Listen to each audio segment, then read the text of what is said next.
suspendu jusqu'à nouvel ordre pour raison d'ordre public les activités des partis politiques et les activités à caractère politique des associations sur toute l'étendue du territoire national. Article 2. Bonjour à tous. Hier, nous avons tous été témoins de la conférence de presse remarquable du ministre d'État responsable de l'administration territoriale concernant la décision du gouvernement de suspendre les activités des partis politiques ainsi que des activités politiques des associations au Mali. Alors, cette annonce a suscité un vif débat dans les médias et sur les réseaux sociaux. Certains ont exprimé leur compréhension, tandis que d'autres restent perplexes. Alors, afin de clarifier cette décision cruciale, le Premier ministre Choguel Maïga a décidé de prendre la parole pour fournir des explications supplémentaires. Il est important de suivre attentivement ses propos et de partager vos opinions dans les commentaires. Mesdames et messieurs, actualité oblige. Vous savez, chaque fois que le gouvernement s'occupe des questions économiques, forcément il y a des questions politiques qui viennent s'interposer. Hier, tous les Maliens ont suivi la brillante conférence de presse donnée par le ministre d'État, ministre de l'administration territoriale, sur la suspension des activités des partis politiques et des activités à caractère politique des associations. Il y a une sorte de grand bruit autour de ça. Depuis hier, tous les réseaux sont inondés. Il y a des Maliens qui comprennent, d'autres ne comprennent pas, mais tous les Maliens ont besoin d'explications. Ça pour renforcer ceux qui croient déjà dans leurs convictions et pour convaincre ceux qui ne comprennent pas la portée de certaines décisions.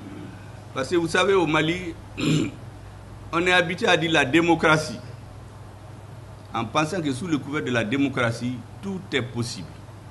Or, souvent, c'est la démocratie qui est utilisée pour tuer la démocratie. Et c'est pour cela que le gouvernement redouble forcément de vigilance. Vous savez, avec l'arrivée du gouvernement de la rectification, depuis que le président a été investi le 7 juin 2021, au Mali, en réalité, qu'on le veuille ou non, dans le débat politique, c'est dégager deux grandes tendances. Comme c'est normal d'ailleurs. Vous avez ceux qui estiment que la priorité pour le Mali, c'est le recouvrement de sa souveraineté. Il fallait donc renforcer la sécurité, renforcer les réformes et que le recouvrement de la souveraineté devienne un processus irréversible. Ça, c'est d'un côté. De l'autre côté, vous avez une partie des acteurs qui demandaient à corps et à cri de faire tout de suite des élections. Ils étaient appuyés par la communauté internationale et naturellement par la CEDEAO aussi. La suite, vous la connaissez. Le premier groupe a conçu une stratégie en 3 étapes avant d'aller aux élections.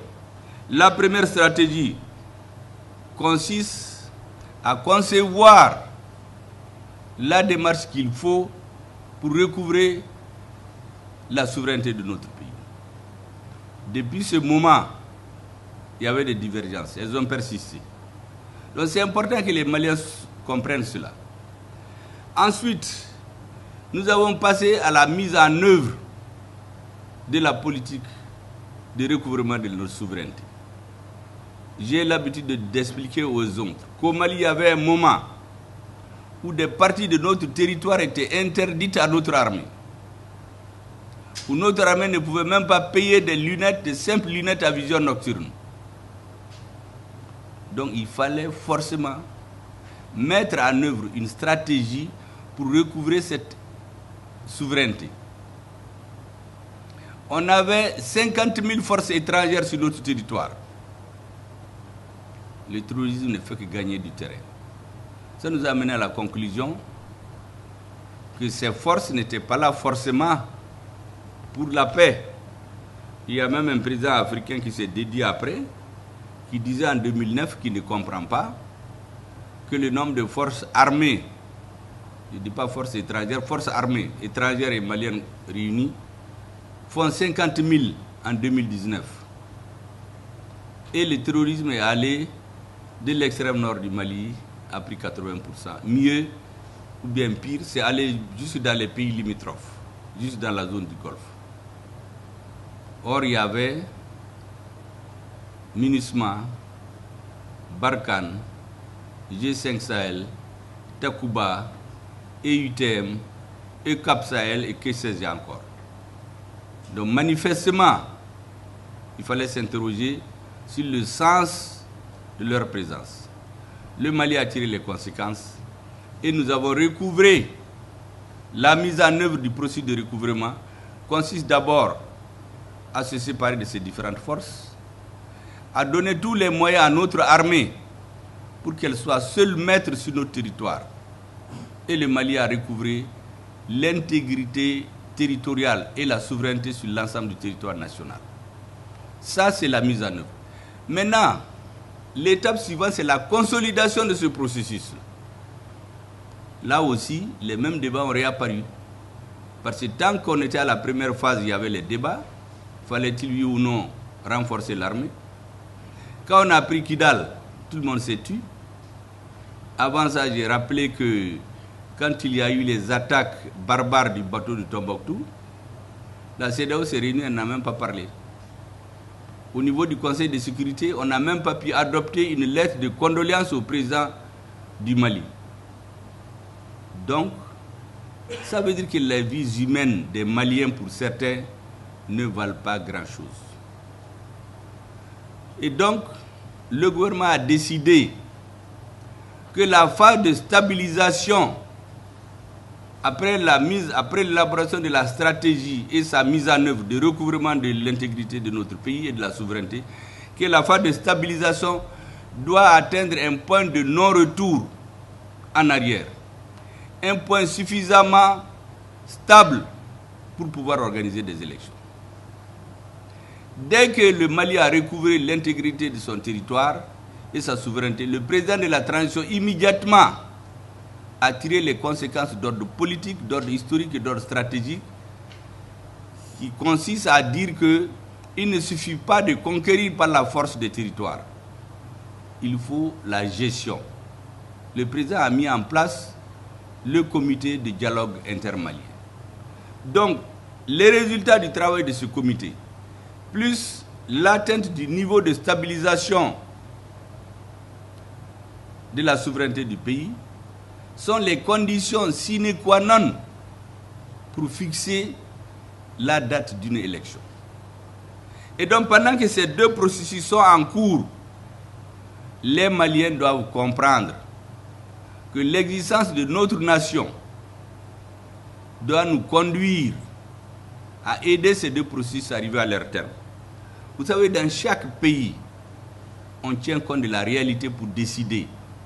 Ceux qui écoutent aux États-Unis, il y a les débats aujourd'hui, mais quand vous écoutez Trump, il vous dit que l'économie américaine, c'est la catastrophe.